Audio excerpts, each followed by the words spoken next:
జిమ్లో జాయిన్ అవ్వడానికి first information ఏం చూసుకుంటారు, చాట్ జీపీటీలో చూస్తారు అండ్ వీడియోస్ చూసి వస్తారు. ఒక ఇన్ఫ్లుయెన్సర్ వీడియో చేస్తాడు, జిమ్ వీడియోలు చేస్తాడు, వాడు చేయగానే వాడిని చూసి ఫాలో అయ్యి వస్తారు చాలామంది. అన్న తర్వాత వచ్చిన తర్వాత ట్రైనర్ దగ్గరకు వచ్చి అన్న ఇవి చూసినా ఇలా ఆడేమో ఇలా చేస్తున్నాడు, వీడేమో ఇలా చేస్తున్నాడు, నాకు రిజల్ట్ రావట్లేదు అని చెప్పేసి వాడు చాలామంది జిమ్లోంచి వెళ్ళిపోయేటోళ్ళు ఉన్నారు, జిమ్ చేయని వాళ్ళు కూడా ఉన్నారు. అసలు అలాంటి వాళ్ళకి మీరేం చెప్తారు?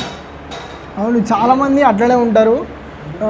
ఏంటంటే మన బాడీ స్ట్రక్చర్ని బట్టి మనకి ఏం వర్కౌట్ చేస్తే ఏమవుతుంది అనేది మనం కంపల్సరీ ట్రైనర్ సజెషన్ అయితే తీసుకోవాలి కంపల్సరీ. ఇప్పుడు మనం ఎవరో ఇన్ఫ్లుయెన్సర్ చెప్పినట్టు మనం చేస్తే కాదు, ఎందుకంటే ఆయన ఎన్నో రోజుల నుంచి చేస్తూ ఉంటాడు కాబట్టి ఆయన ఏదో జస్ట్ నార్మల్ వీడియో కోసం ఒక 2-3 చేసేస్తాడు అంతే. మనం ఇక్కడ కంపల్సరీ మనం ట్రైనర్ హెల్ప్ తీసుకోవాలి. చాట్ జీపీటీ చెప్పిందని కాదు, ఎవరు చెప్పిరని కాదు, మనం పోవాలి అని చెప్పాలి. ఏం ఫామ్స్ ఏం వర్కౌట్ చేపిస్తాడో దాన్ని బట్టి మనకి మజిల్ మాస్ అనేది బిల్డ్ అవుతుంది. ఓకే, మన ప్రసాద్ భాయ్ చెప్పిన విషయం అట్లనే ఫాలో అవ్వండి.